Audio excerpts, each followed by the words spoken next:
Hello student, मैं हूं M हक और आप देख रहे हैं biology point A satellite of science Ekangarsarai. और आज आपके लिए class 12 physical chemistry unit number 2 solution से जो टॉपिक लेकर के आए हैं वो टॉपिक है एटमॉस्फेरिक प्रेशर। एटमॉस्फेरिक प्रेशर को हिंदी में वायुमंडलीय दाब कहते हैं और एटमॉस्फेरिक प्रेशर का जो सिंबल है वो होता है एटीएम और 1 एटीएम इज इक्वल टू जो होता है वो 0.76 metre mm of Hg is equal to 76 centimetre of Hg is equal to 760 mm of Hg और 10-13-25 pascal is equal to 10-13-25 newton metre minus 2 is equal to 1.01325 बार।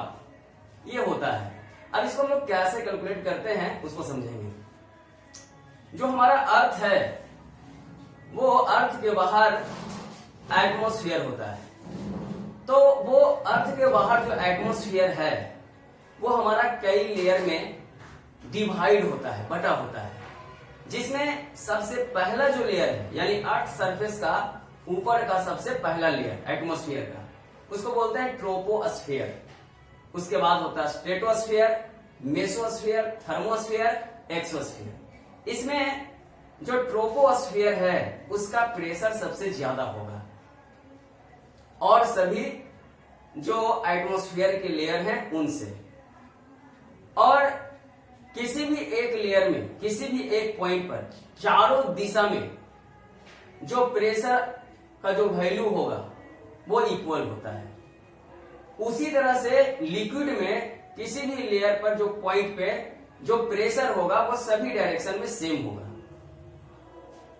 तो उसी concept के आधार पर टॉर्सेली नामक जो साइंटिस्ट हैं उन्होंने मरकरी बैरोमीटर डिवाइस को डेवलप किया जो एटमॉस्फेरिक प्रेशर को डिटरमिन करता है।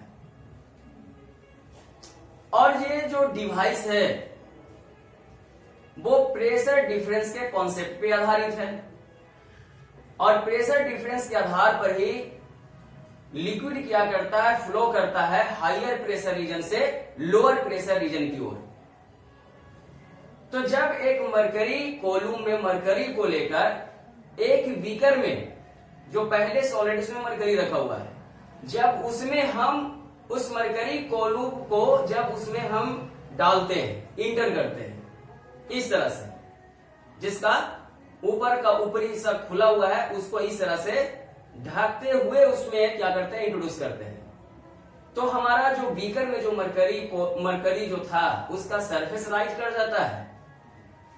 इसके पीछे रीजन ये है कि जो मरकरी कोलूम था उसका मरकरी जो है वो आपका बीकर में उतर जाता है।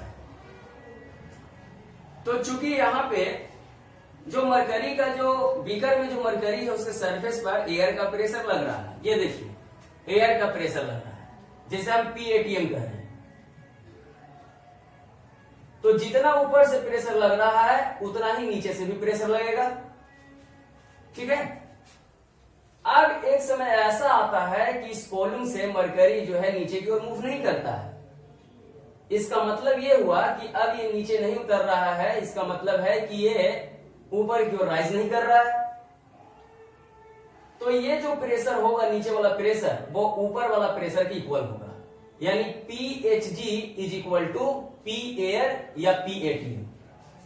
तो जिस हाइट पे आकर के कोलूम, ये मरकरी कोलूम के अंदर मरकरी जिस हाइट पे आकर के इस प्रोसेस को स्टॉप कर देता है, यानी ये जो सरफेस है इसको ऊपर की ओर राइज जो कर रहा था उसको जब रोक देता है, तब हम लोग उस हाइट पे जो प्रेशर का वैल्यू कैलकुलेट करते हैं वही प्रेशर हमारा 1 एटीएम होता है, एयर का प्रेशर।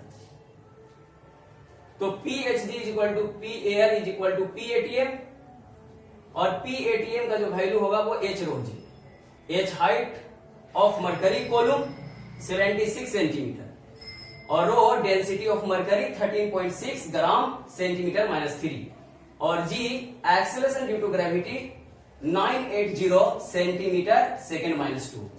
अब ये वैल्यू को हम जब पुट करते हैं यहां पे, तो पुट करने के बाद PATM is equal to 76 centimetre into 13.6 gram centimetre minus 3 9 980 centimetre second minus 2। इसको जब हम कैलकुलेट करते हैं तो ये अबाउट 10, 13, 25 पास्कल के इक्वल प्राप्त होता है। यही हमारा 1 एटीएम का वैल्यू है। 1 ATM is equal to 10, 13, 25 pascal. ठीक है। इसके बाद हमारा एक टॉपिक था कोलिगेटिव प्रॉपर्टीज। तो कोलिगेटिव प्रॉपर्टीज 4 तरह का होता है। एक को हम लोग बोलते हैं lowering of vapour pressure of solvent, second elevation of boiling point, third depression of freezing point और फोर्थ ऑस्मोटिक प्रेशर। जो लोअरिंग ऑफ वेपर प्रेशर है उसको हम लोग स्टडी कर चुके हैं। एलिवेशन ऑफ बॉइलिंग पॉइंट, तो एलिवेशन ऑफ बॉइलिंग पॉइंट क्या होता है? तो एलिवेशन ऑफ बॉइलिंग पॉइंट ये होता है कि जो सॉल्यूशन जो होता है, तो सॉल्यूशन में जो बॉइलिंग पॉइंट होगा सॉल्यूशन का वो ज्यादा होगा प्योर सॉल्वेंट के बॉइलिंग पॉइंट से। तो हम लोग क्या लिखते हैं, delta TB is equal to TB minus T nought B. ठीक है, क्योंकि टीबी जो है हमारा बॉइलिंग पॉइंट ऑफ सॉल्यूशन है वो ज्यादा होता है और प्योर सॉल्वेंट का जो बॉइलिंग पॉइंट होता है वो कम होता है, इसलिए TB minus T nought B होगा। तो इसको हम लोग बोलते हैं lowering of vapour pressure. Delta TB is equal to TB minus T nought B. तो उसका जो वैल्यू होता है वो मोलालिटी का डायरेक्टली प्रोपोर्शनल होता है, सॉल्यूट के मोलालिटी का डायरेक्टली प्रोपोर्शनल होता है। तो delta TB proportional to M, और जब प्रोपोर्शनल को हटाएंगे तो एक कांस्टेंट यूज होगा केबी। केबी को हम लोग बोलते हैं मोलर एलिवेशन कांस्टेंट, और ये मोलर एलिवेशन कांस्टेंट का यूनिट जो होगा वो केल्विन केजी मोल माइनस 1 होता है।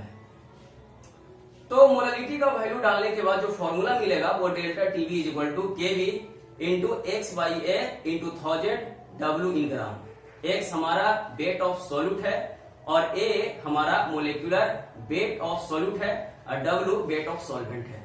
तो इस तरह से हम लोग कुछ टॉपिक का फास्ट स्टडी किए हैं। मिलेंगे फिर नेक्स्ट टॉपिक को लेकर के नेक्स्ट लेक्चर में। तब तक के लिए थैंक यू, धन्यवाद, ओके।